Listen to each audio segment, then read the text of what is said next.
روز 5 ایون من یکمین بار با زبان تاجیکی برآمد میکنم. با کی یاردم میکند همین ترینینگ. این ترینینگ به یاردم میکنه به همه آدمایی که بیزنس دارن میخوان که بیزنسشون زیاد کنن.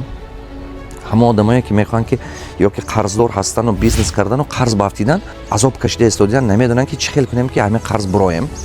انا باز یا که برای آدمایی که یگون محصولات خوب دارن و نه که بازارش ساختن نتوانسته استودیان.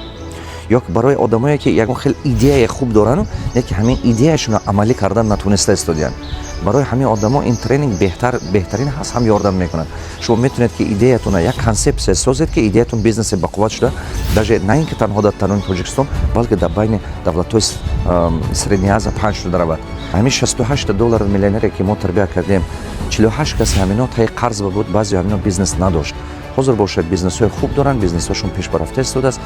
روز 5 ایون مرحمت کنید ترینینگی که موضوعش لیفتی که قرض داره به میلیونر برده میرسوند. در دوشنبه وام میخوریم.